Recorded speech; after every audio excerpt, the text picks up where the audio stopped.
muito feliz quando me filiam a Carolina, porque Carolina cria uma tradição na literatura brasileira. Ela rompe com esse imaginário de que a escrita é de pertença de homens brancos. Ela audaciosamente, é como se ela gritasse: essa escrita é minha.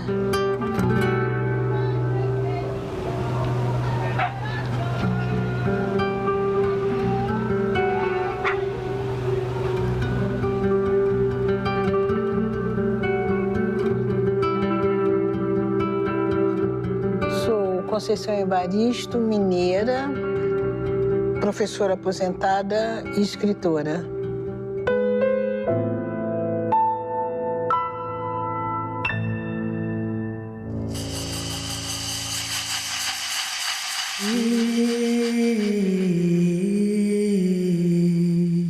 Maria Nova olhou-se no pedaço de espelho. Sentiu-se bonita e triste como a mãe. Fez um carinho no próprio rosto. Não, ela jamais deixaria a vida passar daquela forma tão disforme. Era preciso viver, viver do viver. A vida não podia se gastar em miséria e na miséria.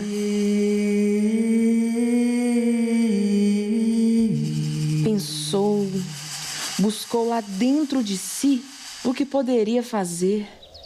Seu coração arfava mais e mais, comprimido lá dentro do peito. O pensamento veio rápido e claro como um raio. Um dia, ela iria tudo escrever. A adolescência de Maria Nova, eu poderia dizer que foi a adolescência de Conceição Evaristo. Foi um momento que eu tenho dito que nós, na minha família, a gente não experimentava um estado de pobreza. A gente experimentava um estado de miserabilidade muito grande. Apesar da minha mãe, das minhas tias trabalharem muito, mas a gente experimentava uma pobreza que até hoje eu pergunto por quê? Ganhava-se tão pouco que a gente praticamente não tinha dinheiro para nada. Era tudo muito parco mesmo, né? A alimentação, o estilo de vida, a casa, roupa. A gente vivia muito de restos. Restos que ganhava, restos que se achava na rua. Minha mãe tinha 4 filhas, até um certo momento ela era sozinha, não tinha companheiro. Chegou um dado momento, minha mãe conhece o meu padrasto e com o meu padrasto ela tem mais 5 filhos.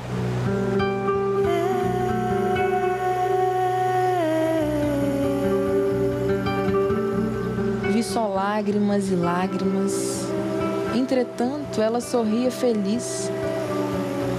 Mas eram tantas lágrimas que eu me perguntei se minha mãe tinha olhos ou rios caudalosos sobre a face. E só então compreendi. Minha mãe trazia serenamente em si águas correntezas. Por isso, prantos e prantos a enfeitar o seu rosto.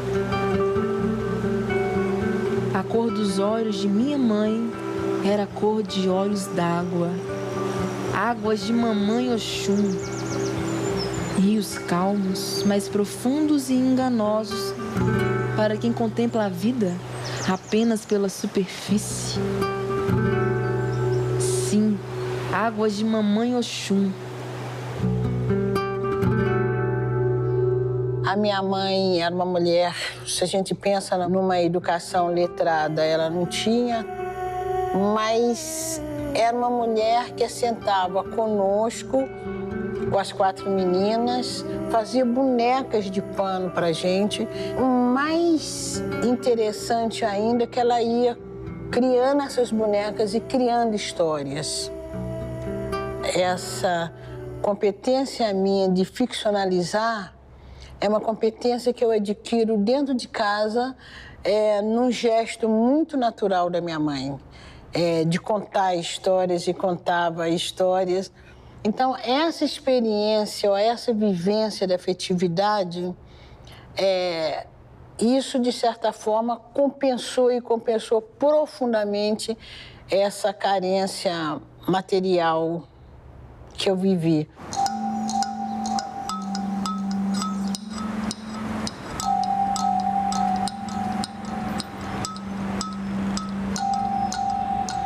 Num dado momento da minha vida também, eu vou morar com minha tia.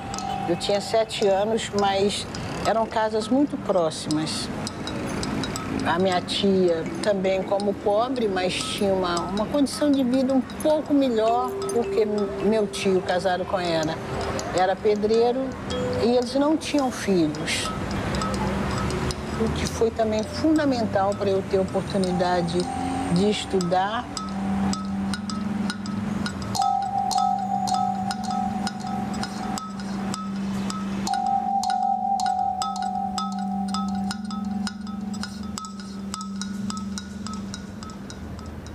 Uma das minhas tias trabalhava com a diretora dessa biblioteca na época, Dona Etelvina Viana, e a minha tia trabalhando com ela como doméstica. Dona Etelvina traz a minha tia para trabalhar nessa biblioteca. Então, praticamente, eu passo a morar nessa biblioteca durante anos. Tem ali a Praça da Liberdade, então muitas vezes eu pegava livro aqui, sentava na Praça da Liberdade, lia, trazia de volta e pegava outro para levar para casa.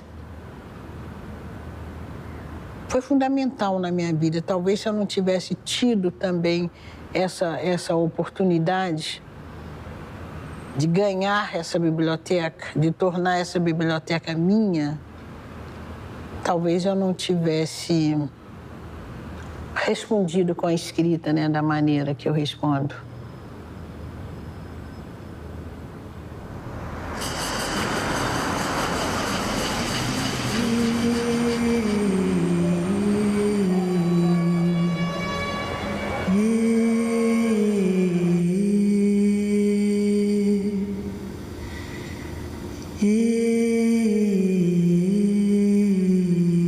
Para mim, isso aqui não é Mercado Cruzeiro. Para mim, isso aqui é minha casa, né?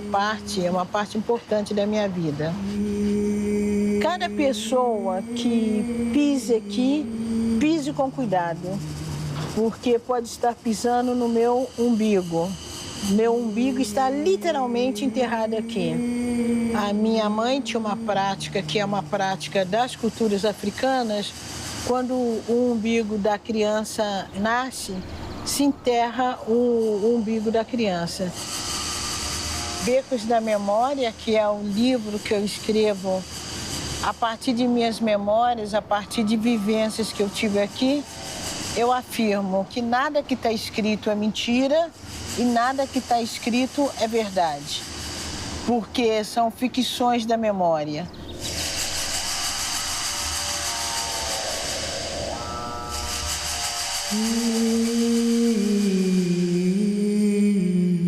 Tio Tatão dizia que as pessoas morrem, mas não morrem, continuam nas outras. Um dia ele disse, quase como se estivesse dando uma ordem: menina, o mundo, a vida, tudo está aí. Nossa gente não tem conseguido quase nada. Todos aqueles que morreram sem se realizar, todos os negros escravizados de ontem, os supostamente livres de hoje, se libertam na vida de cada um de nós, que consegue viver, que consegue se realizar. A sua vida, menina, não pode ser só sua. Muitos vão se libertar, vão se realizar por meio de você. Toda vez que eu venho aqui, eu experimento uma sensação de angústia. É como se o meu corpo tivesse sido agredido. E realmente, eu acho que foi essa sensação que todos os moradores tiveram viveram no momento em que houve o processo de desfavelização. Eu me lembro que quando desmanchou a minha casa, eu tinha tanta esperança de que algo bom pudesse acontecer, que realmente o meu quarto foi o último cômodo que foi derrubado. E o Beco da Memória traz muito isso, né? Esse estado de banzo, né? Essa saudade, essa reminiscência de um lugar que se perde.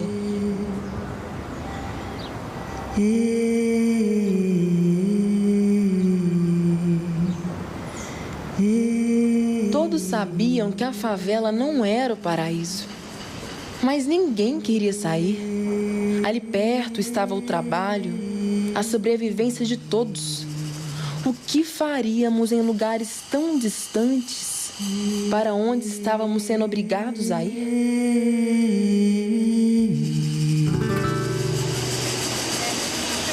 Ob Gott weiß, dass es Favelas gibt und dass die Bewohner der Favela Hunger leiden?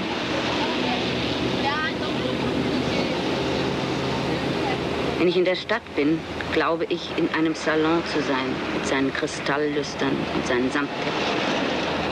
Und wenn ich in der Favela bin, glaube ich, ein Gegenstand zu sein, der nicht mehr gebraucht wird, der in der Rumpelkammer stehen kann.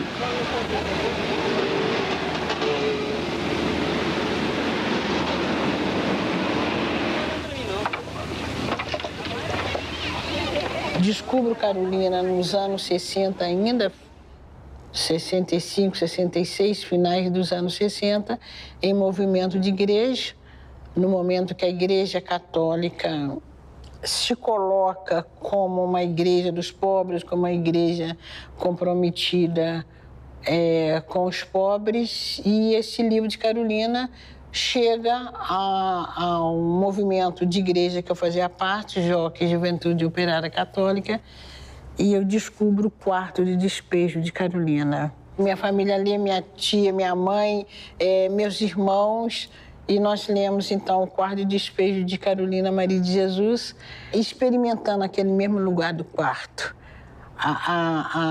O que Carolina vivia aqui nas ruas de São Paulo era o que nós vivíamos nas ruas de Belo Horizonte.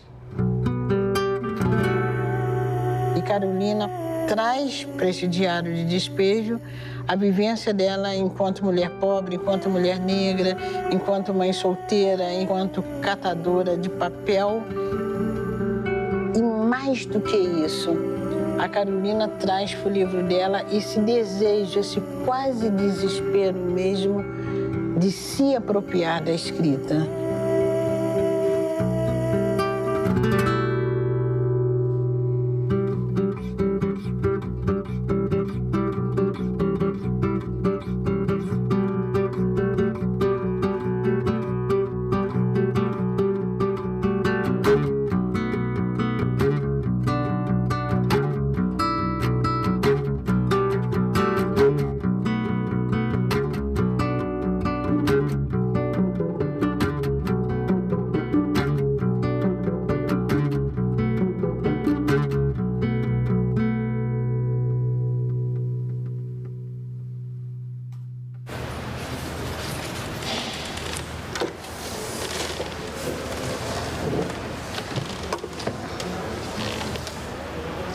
A publicação, ela começa falando que era dia do teu aniversário, né? Sim. Quarto de despejo. Mas o que eu tô achando mais interessante é porque ela, né, ela escrevia em folhas de papel que ela achava no lixo, folhas de papel de pão, né? E aqui tá bem retratado, né? E como você falou, né, sua mãe também escrevia como ela, né? Quando eu li Carolina Maria de Jesus, Quarto de Despejo na minha infância, a gente era personagem. Cada vez que sua mãe falava que hoje vendi não sei quanto e vou comprar o pão, era aquilo que a minha mãe vivia em Belo Horizonte, entende? Acabava de catar o papel, passava no depósito, vendia e levava aquele dinheiro para casa. Então, ler Carolina era ler a história de nossa vida. Então, eu tinha uma mãe que a gente não tinha nada para comer. A gente nunca sabia quando ia almoçar, quando ia jantar, se ia comer, quando ia comer. Mas eu tinha uma mãe que cantava pra gente, que lia os livros pra gente. Ela chamava a gente para cantar junto. Ela tocava violão, ensinou todos os 3 filhos dela a tocar violão, né? Dançava com a gente. Então, supria. Então, eu tive uma mãe presente. A minha história é muito semelhante, né? A gente não sabia o que ia comer, que hora que ia comer. Essa experiência também da angústia da minha mãe, sem saber o que nos dá. Mas uma coisa a gente não viveu, foi a carência afetiva. Ela valorizava muito o estudo, né? Comida faltava, mas estudo, leitura. Na favela mesmo, eu cansei de vê-la que quando inundava o barraco, ela me amarrava no teto, né? E eu ficava num lençol amarrado. E ela pegava meus irmãos, punha nas costas e levava na escola para nadar. Nadando. Ela nadava. E ela levava todo mundo na escola, os 2. Então hoje eu fico pensando, a cabeça dela, né? Eu ali com 3 anos. Pendurada lá. Pendurada, a água passando e ela levando os outros 2 para a escola. Então eu imagino hoje a situação, né? E eu dormi com a minha mãe até os 18 anos, na mesma cama. Eu tinha um medo de dormir sozinha, dormia com ela. E ela escrevia em cima de mim. Ela falava, você quer dormir comigo? Então, eu vou pôr a vela, não tinha luz. Isso. Eu vou pôr a vela em cima de você e você não se mexe, senão você vai sair daqui para dormir sozinha. Eu tinha medo. E aí, era a noite inteira aquela caneta tinteiro, aquele barulhinho daquela caneta que até hoje fica na minha cabeça, né? Então, isso é um problema, assim, que eu não consegui ler Quarto Despejo. Aí eu leio, já fico emocionada, já começo a lembrar dela. Então, eu leio e fecho. Aí eu abro, leio de novo ali uma parte e fecho, né? É muito forte o Quarto Despejo para mim.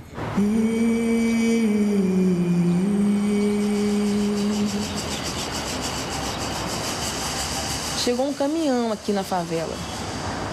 O motorista e o seu ajudante jogam umas latas. É linguiça enlatada. Penso, é assim que fazem esses comerciantes insaciáveis. Ficam esperando os preços subir na ganância de ganhar mais.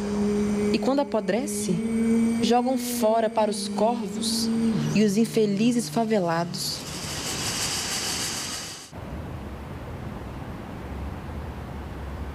Belo Horizonte, terça-feira, 6 de fevereiro de 1968. As casas são amontoadas umas ao lado das outras. Casas não, cafuas. Amontoados de tábuas, latas e papelões. Becos sem saída, fétidos, sujos, imundícies. Mas quem mora ali não é bicho. É gente que sonha, anseia, sofre e ri e que às vezes também é feliz. Em cada cafua daquela vivem 3, 4, 5 e até mais pessoas. Pais, mães, filhas, tias. Comunidades humanas que à primeira vista podem parecer monstros, mas talvez mais humanas que outras.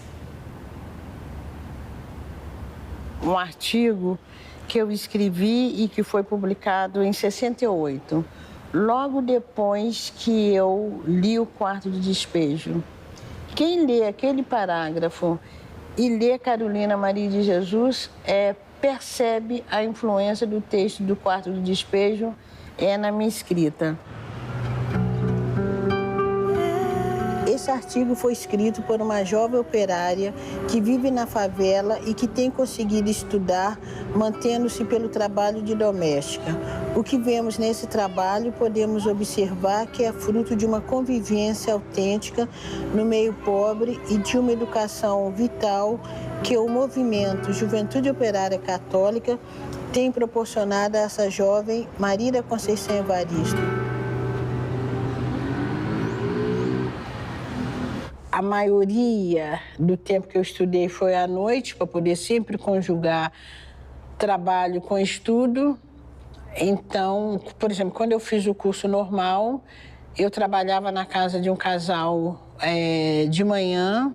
Aí de manhã eu limpava a casa, preparava comida De tarde eu tinha um estágio, então eu saía para o estágio, voltava, arrumava o jantar e a cozinha que tinha ficado do almoço, e de noite eu ia para as aulas teóricas no Instituto de Educação. Trabalhei também muito em casa de professores, sempre para ganhar livros e para ganhar uma atenção melhor na escola. Depois de 73 eu vou para o Rio de Janeiro, faço concurso para o magistério, aí sim, aí eu fico trabalhando só como professora, e aí a vida muda um pouco.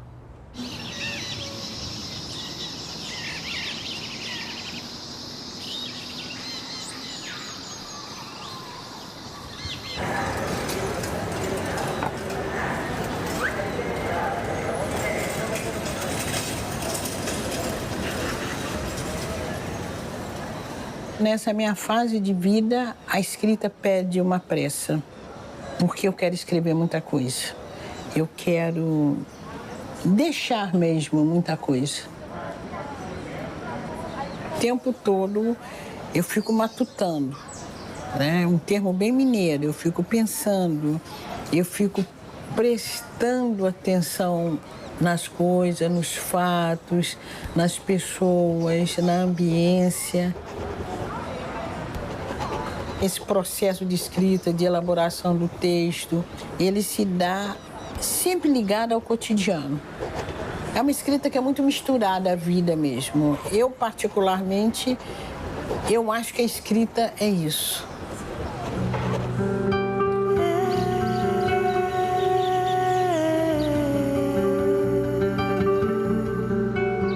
Menina, eu queria te compor em versos, cantar os desconcertantes mistérios que brincam em ti, mas teus contornos me escapolem. Menina, meu poema primeiro, cuida de mim.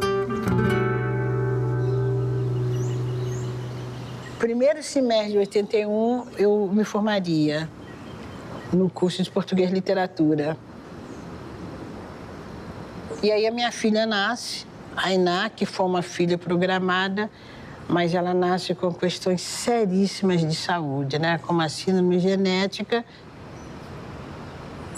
Então eu tranquei a faculdade nesse período e continuei trabalhando e cuidando do tratamento de Ainá. Então eu levei 14 anos fazendo uma graduação. Quando ela ficou mais forte, então eu voltei e terminei a Faculdade de Letras.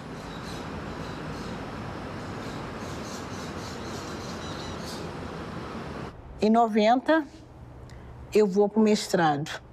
E vou para o mestrado no gesto mesmo de retomar a vida. O mestrado, para mim, foi um momento que eu precisava provar para mim que eu estava viva. Que foi, em 89, meu marido infartou, lá em Belo Horizonte, e eu me vi, de repente, com a Ainá. Ele era uma pessoa muito presente na nossa vida. A Ainá tinha 9 anos, fazer o mestrado para mim foi esse momento. Eu sabia que eu não podia... eu tinha que fazer alguma coisa para continuar viva, porque minha filha precisava de mim. Aí depois veio o doutorado. O doutorado foi mais difícil do que o mestrado, por incrível que pareça. Eu não conseguia bem lidar com algumas questões que eu queria colocar como pesquisa. E aí eu me vi tão atordoada que eu tive uma isquemia. Aí pegou todo esse lado meu, aí eu falei, não dá. Aí parei com o doutorado, retomei mais tarde, mas entre parar e retomar, eu levei 9 anos fazer esse doutorado. Eu acho que quando eu terminei o doutorado, eu tinha 65 anos. Foi um momento também que eu crio em Submissas Lágrimas de Mulheres. Ele tem uma procura pelo ato da escrevivência, uma preocupação muito grande com a verossemelhança, particularmente ao mundo das mulheres negras.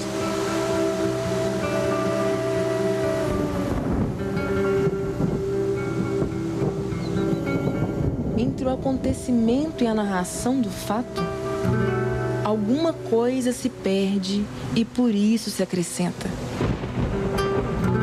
O real vivido fica comprometido. E quando se escreve o comprometimento, ou não o comprometimento, entre o vivido e o escrito aprofunda mais o fosso. Entretanto, afirmo que ao registrar essas histórias, continuo no premeditado ato de traçar uma escrevivência. A escrevivência é uma escrita profundamente marcada pela vida. A imagem histórica que me propõe, ou que me levou a falar o termo de escrevivência, é aquela imagem das mulheres africanas e suas descendentes escravizadas dentro da Casa Grande. Qual que era a função dessas mulheres? Cuidar, essas mulheres, essas amas de leite, essas mães pretas, elas tinham por obrigação de cuidar da prole colonizadora. E havia um dado momento que essa mulher pegava essas crianças, levava para o quarto para contar histórias. E ao contar essas histórias, essas mulheres estavam ainda naquela função escravizada de tomar conta, de pôr para adormecer os da Casa Grande. Eu imagino, ou eu quero, que a potência da nossa escrita faça justamente o contrário. Não é mais uma autoria comandada pelo que querem que a gente diga, que a gente escreva, entende?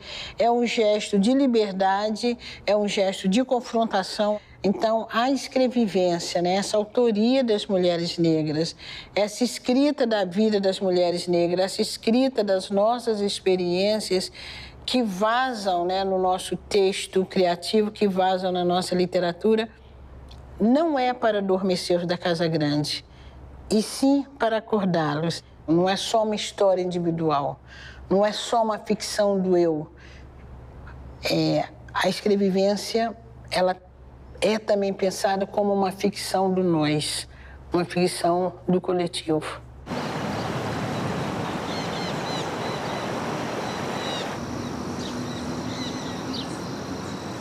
Quando nós vamos criar uma personagem que trabalha na Casa de Branco, nós não precisamos de ensaiar nenhum laboratório, porque ou a gente tem essa experiência na sua vivência particular, ou você tem essa experiência histórica. Certo. Ou você sabe disso, quer dizer, é uma herança histórica que as mulheres negras carregam por causa desse processo de escravização.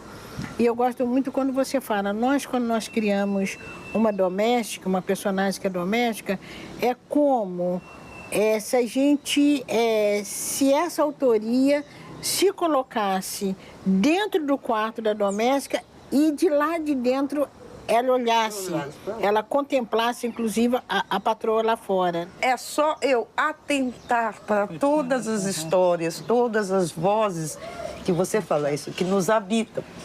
Você fala isso. Então, todas as vozes que nos habitam, todas as histórias que nos habitam, é essa que explode nos nossos textos, né? Não importa. Eu fiz agora um livro que uma das personagens principais é um branco, classe média altíssima.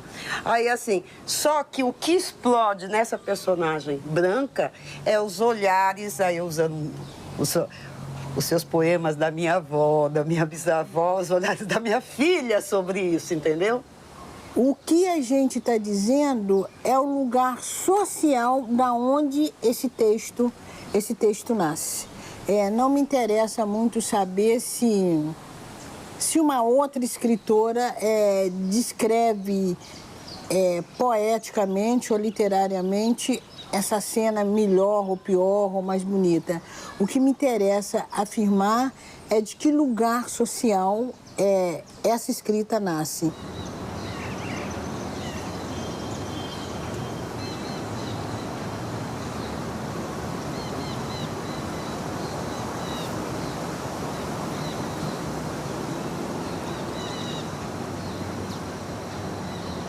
Olha, nós estamos em Maricá, na minha casa aqui em Maricá, que foi o lugar que eu escolhi para vir morar depois de um certo tempo.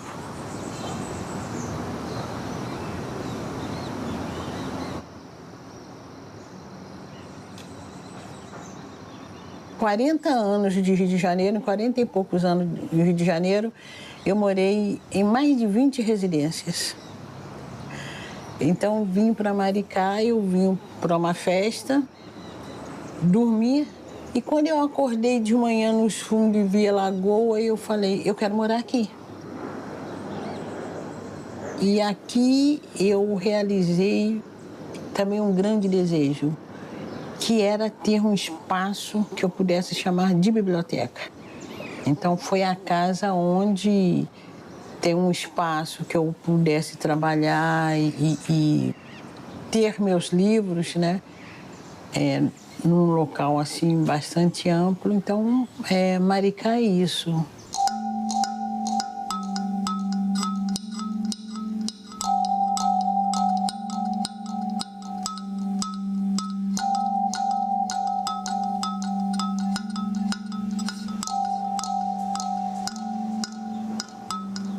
A água também é alguma coisa que me seduz muito, apesar de que eu não sei nadar, mas a água me seduz muito.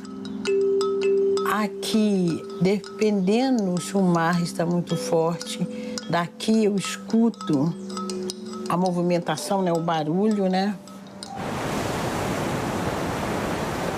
E as águas de Calunga foram justamente as águas que trouxeram os africanos para o Brasil, né?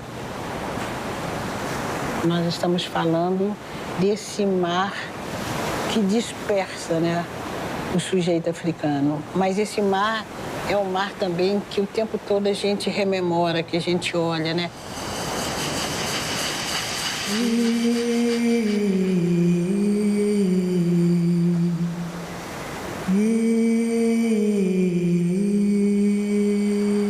Quem sabe das águas desde o princípio se molha com o pranto da memória.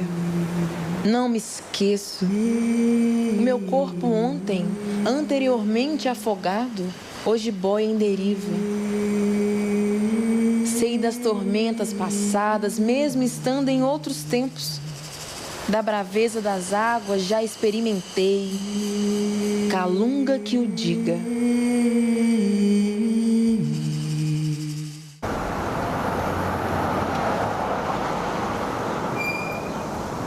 Quando eu falo dessa trajetória de pobreza, que eu digo que não é pobreza, foi uma trajetória de miserabilidade que a gente viveu, e quando hoje eu tenho outras histórias para contar, eu gosto de afirmar muito e vou aproveitar esse momento. Eu não quero que isso seja lido, ou que isso seja interpretado com o discurso da meritocracia, que é um discurso muito perigoso e que é um discurso que está em voga, e esse discurso, ele é um discurso que tenta desconstruir as nossas reivindicações em termos das ações afirmativas, principalmente em termos do quesito cota, que é um discurso que diz, mas se você estudar, se você trabalhar e coisa e tal, você consegue, você chega lá. E eu sempre me pergunto que lá é esse. A minha trajetória de vida é uma trajetória perigosa, porque ela pode ser lida através disso. Nossa, nasceu numa favela, estudou e conseguiu as coisas. Então, a minha pergunta é essa, para desconstruir esse discurso da meritocracia. Por que alguns têm que trabalhar, têm que estudar, têm que ralar tanto para chegar nesse bendito lar, e alguns já nascem nesse lar? Então, esse discurso da meritocracia é muito perigoso, porque dá essa impressão de que se trabalhar consegue. Mentira. Eu acho que talvez trabalhar consiga muito pouco em relação a outras formas, às vezes, que muitas pessoas ganham a vida, né? Ou edificam a vida e edificam as suas fortunas.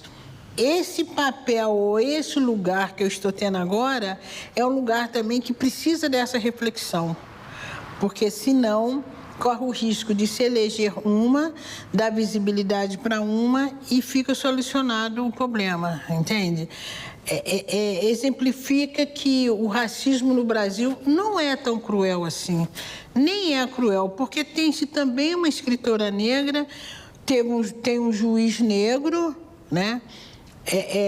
Tem alguns negros em lugar de destaque, então a situação está resolvida.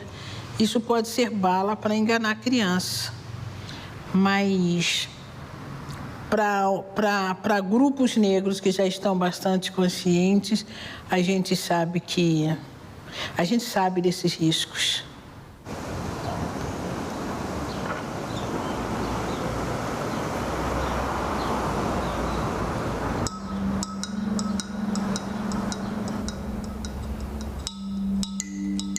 Hoje está no MUCAB, Museu da História e da Cultura Afro-Brasileira. Isso me leva ainda para os finais dos anos 80, em que o movimento negro denunciava com muita veemência o discurso falso da democracia racial brasileira. Este imaginário que o Brasil seria o paraíso das raças, pela própria mestiçagem brasileira. Esse imaginário, ele nasce a partir da obra de Gilberto Freire. O grande erro intelectual de Gilberto Freire foi descrever essa mestiçagem brasileira como algo consensual. As africanas, elas eram literalmente objetos, né? Elas eram de pertença do colonizador. É nessa realidade, é nessa condição que nasce a mestiçagem brasileira.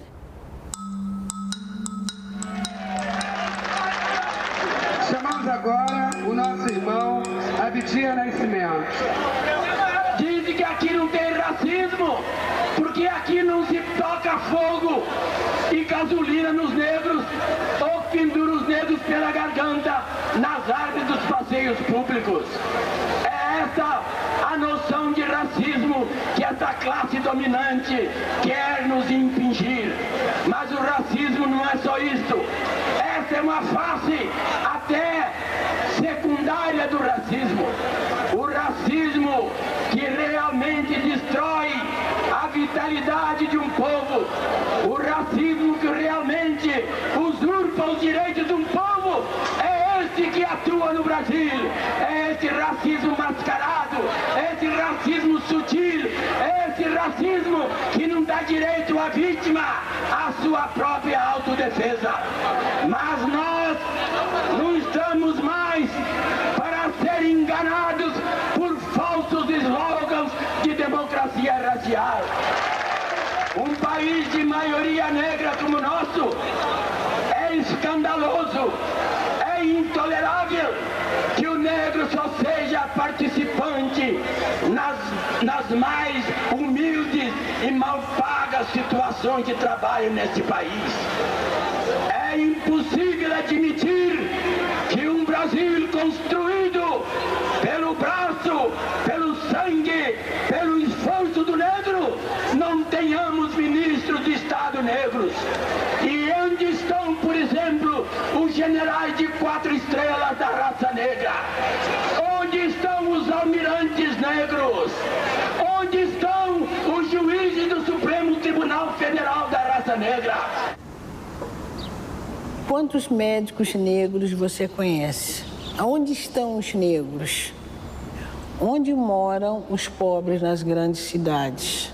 Por exemplo, no Rio de Janeiro, nas favelas no entorno, né? Ou distante nos subúrbios, na periferia. Essa população pobre, ela é constituída por uma maioria negra. O que impede, né? O que faz, que delimita as pessoas negras na base da pirâmide social? Há um racismo estrutural a partir das próprias instituições, a partir do próprio Estado brasileiro também, que impede as pessoas negras de subirem na escala social. Só que isso não é dito. Criam-se impedimentos que muitas vezes não são nem perceptíveis.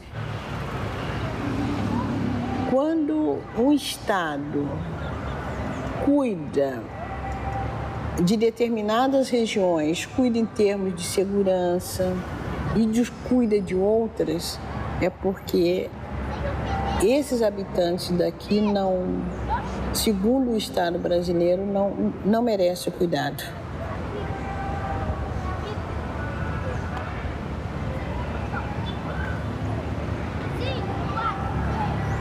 Tem certos corpos dentro da nação que não fazem falta. Pelo contrário. Esses corpos podem morrer. Há uma política programada que, se também o Estado não pode declaradamente provocar um extermínio, ele deixa morrer. Então, deixa morrer o que acontece com isso. E deixa morrer não dando educação, não propiciando possibilidades desse sujeito ter uma casa digna, não deixa propiciando esse sujeito como é que fala? Ter uma assistência médica. E, mais ainda, não deixa esse sujeito criar em perspectiva, criarem sonhos de vida. 13 de maio disse: está extinta a escravidão. É uma frase. O subtexto desse vocês estão livres para morrerem nas sarjetas desse país. Essa era a decisão. A historiografia oficial é dos vencedores, entre aspas, né? Ela é masculina e branca. E os saberes das resistências, que envolve resistência negra, de mulheres, são saberes subjugados. A Boa Nova, a gente está desenterrando tudo isso. Isso tudo está sendo desenterrado, né? A Boa Nova nós estamos encontrando formas de vocalização, né, de instituição desses saberes e de preservação, né, preservação e transferência desses saberes, né? Você tem uma geração de jovens negros sendo exterminados, mas nós temos uma geração de jovens que vai cobrar isso. Eu parti para um caminho sem volta. E eu vi que, além da palavra registrada pelos meus dedos aflitos, a minha boca está entupida e toma posse da fala. Eu tenho muito a ser dito. Muito. Eu, mulher, sempre de ventre arenoso, fértil e pesado, vivifiquei, enfim, a mulher que habita em mim. Se a energia emancipada, se o poder trazer à superfície o incomodar, é recomendável que você busque se mover desse lugar, porque eu obedeço ao destino das águas. Correr mundo, fundir-se às outras e me alastrar. A rainha permanecerá nua, tá? Tem mais que tapar. Porém, cheia de adornos, brincos e brilhos, aceitou o seu reinado e foi guerrear para Conceição Evaristo. Para mim, importante nessa autoria negra é essa possibilidade da gente se escrever ou se ficcionalizar de uma outra forma, né? Enquanto as mulheres negras entram na literatura muito como, principalmente, esse signo da mãe preta, que eu odeio esse signo da mãe preta, e o pior é que eu encontro uma porção de gente que fala: ai, como que você me lembra minha babá, não sei o quê, crente que está fazendo... Um elogio. Um elogio. As grandes personagens da literatura brasileira, as que marcam a literatura brasileira, resumindo o mais possível, mas quando a gente pensa, Gabriela e Cravo Canela não gerou prole. Rita Baiana não gerou prole. Bertoleza não gerou prole.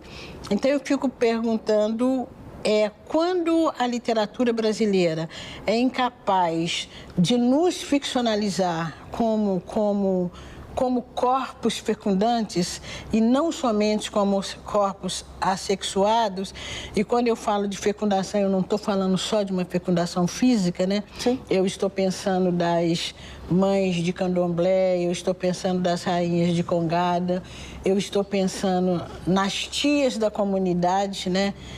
Que essas tias são tias de todo mundo, sanguíneo ou não.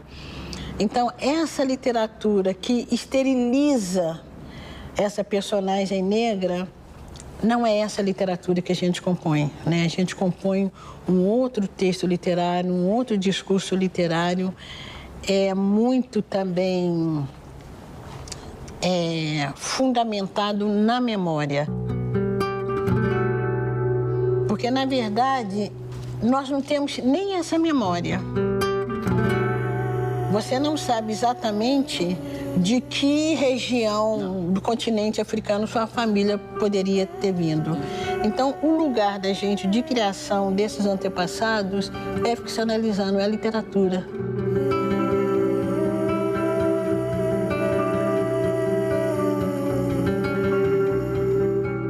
A cada amor vivido, Luamanda percebia que a lição incompridava, mas que ainda faltavam testes, arguições, sabatinas e que ela sabia só um pouquinho, ou talvez nem soubesse nada ainda.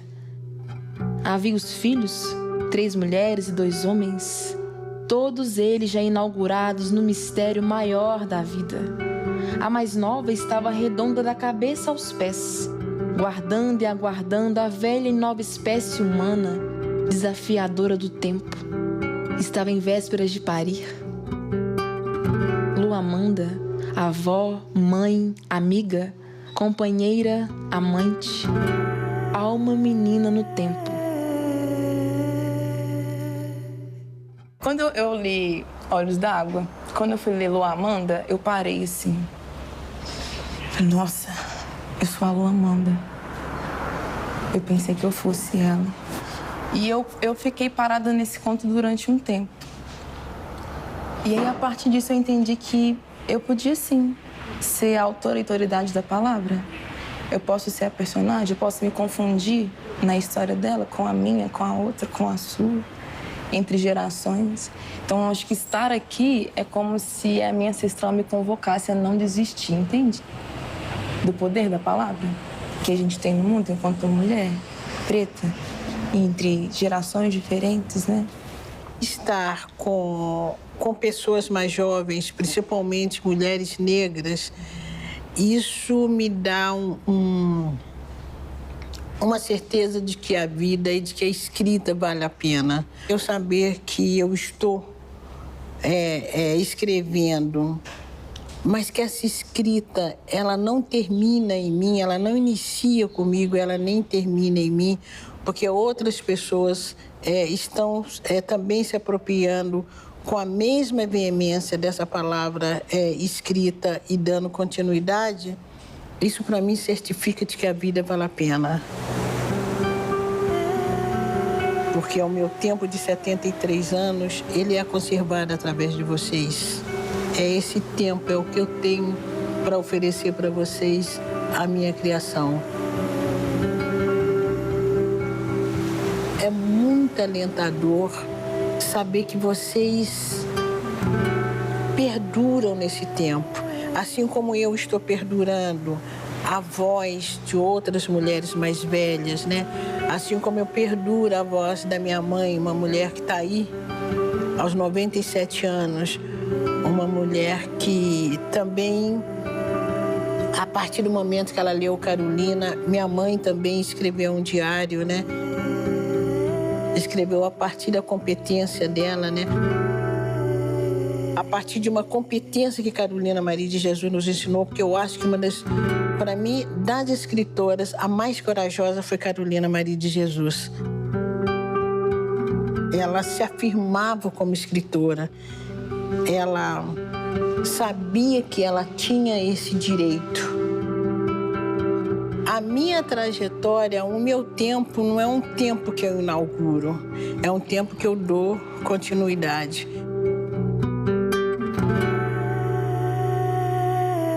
Não, a água não me escorre entre os dedos. Tenho as mãos em concha e no côncavo de minhas palmas meia gota me basta. Das lágrimas em meus olhos secos, basta meio tom do soluço para dizer o pranto inteiro. Sei ainda ver com um só olho, enquanto o outro cisco cerceia. E da visão que me resta, vaso invisível, e vejo as inesquecíveis sombras dos que já se foram.